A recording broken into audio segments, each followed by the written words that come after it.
ಅಧಿಕ ರಕ್ತದೊತ್ತಡ ಹೊಂದಿರುವವರಂತೆ ಕಡಿಮೆ ರಕ್ತದೊತ್ತಡದಿಂದ ಬಳಲುತ್ತಿರುವವರು ಕೂಡ ಅಪಾಯಕಾರಿ ಸಮಸ್ಯೆಯಿಂದ ಬಳಲುತ್ತಾರೆ. ನಿಮಗೆ ತಿಳಿದಿರಲಿ, ಅಧಿಕ ರಕ್ತದೊತ್ತಡದಂತೆ ಕಡಿಮೆ ರಕ್ತದೊತ್ತಡವು ಕೂಡ ಬಹಳ ಅಪಾಯಕಾರಿ. ಇದು ಹೃದಯ, ಮೆದುಳು ಮತ್ತು ಇತರ ಪ್ರಮುಖ ಅಂಗಗಳಿಗೆ ಅಸಮರ್ಪಕ ರಕ್ತದ ಹರಿವನ್ನ ಉಂಟು ಮಾಡುತ್ತದೆ.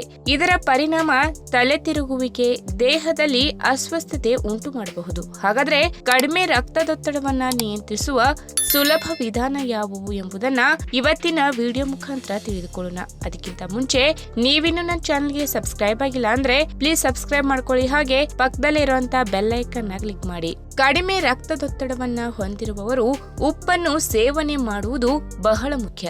ಇದಕ್ಕೆ ತದ್ವಿರುದ್ಧವಾಗಿ ಅಧಿಕ ರಕ್ತದೊತ್ತಡವನ್ನ ಹೊಂದಿರುವವರು ಉಪ್ಪಿನ ಸೇವನೆಯನ್ನು ಮಿತಗೊಳಿಸಬೇಕು. ವಿಶ್ವ ಆರೋಗ್ಯ ಸಂಸ್ಥೆಯ ಪ್ರಕಾರ ಕಡಿಮೆ ರಕ್ತದೊತ್ತಡ ಹೊಂದಿರುವವರು ದೈನಂದಿನ ಆಹಾರದಲ್ಲಿ ಹಣ್ಣುಗಳು ಮತ್ತು ತರಕಾರಿಗಳಿಂದ ನೈಸರ್ಗಿಕವಾಗಿ ಪಡೆಯುವುದರ ಜೊತೆಗೆ 1 ಟೀ ಚಮಚ ಉಪ್ಪನ್ನು ಹೆಚ್ಚಾಗಿ ಸೇವಿಸುವುದು ಒಳ್ಳೆಯದು ಎನ್ನುತ್ತದೆ.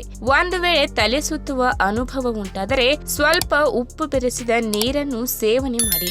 ಇನ್ನು ಬಾದಾಮಿ ಹಾಲು ಕಡಿಮೆ ರಕ್ತದೊತ್ತಡ ಇರುವವರಿಗೆ ಸಹಾಯ ಮಾಡುತ್ತದೆ. ಬಾದಾಮಿ ಹಾಲಿನಲ್ಲಿ ಕೊಲೆಸ್ಟ್ರಾಲ್ ಅಥವಾ ಸ್ಯಾಚುರೇಟೆಡ್ ಕೊಬ್ಬನ್ನ ಹೊಂದಿರುವುದಿಲ್ಲ. ಬಾದಾಮಿಯಲ್ಲಿ ಒಮೆಗಾ 3 ಕೊಬ್ಬಿನಾಮ್ಲಗಳಂತಹ ಆರೋಗ್ಯಕರ ಕೊಬ್ಬುಗಳನ್ನು ಹೊಂದಿದ್ದು ಶ್ರೀಮಂತವಾಗಿದೆ. ಕೆಲವು ಬಾದಾಮಿಗಳನ್ನು ರಾತ್ರಿಯಲ್ಲಿ ನೆನೆಸಿಟ್ಟು ಮರುದಿನ ಪೇಸ್ಟ್ ಮಾಡಿ ಹಾಲಿನ ಮಿಶ್ರಣದೊಂದಿಗೆ ಸೇವನೆ ಮಾಡಬಹುದು ಅಥವಾ ಸ್ಮೂದಿಗಳಲ್ಲಿ ಸೇರಿಸಬಹುದು.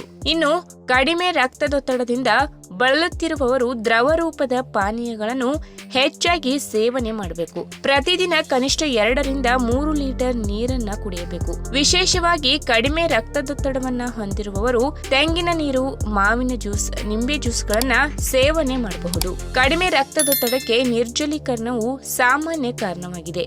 ದಾಳಿಂಬೆ ಹಣ್ಣಿನ ಜ್ಯೂಸ್ಗಳಲ್ಲಿ ಪಾಲಿಫಿನಾಲ್ಸ್ ಎಂಬ ಉತ್ಕರ್ಷಣ ನಿರೋಧಕಗಳಲ್ಲಿ ಶ್ರೀಮಂತವಾಗಿದೆ. ಇದು ನಿಮ್ಮ ರಕ್ತದೊತ್ತಡವನ್ನ ನಿಯಂತ್ರಣದಲ್ಲಿಡಲು ಸಹಾಯ ಮಾಡುತ್ತದೆ. ಅಷ್ಟೇ ಅಲ್ಲದೆ ಕಾಫಿಯ ಸ್ವಾದ ಮತ್ತು ಪರಿಮಳಕ್ಕೆ ಮರುಳಾಗದೆ ಇರುವವರು ಯಾರೂ ಇಲ್ಲ.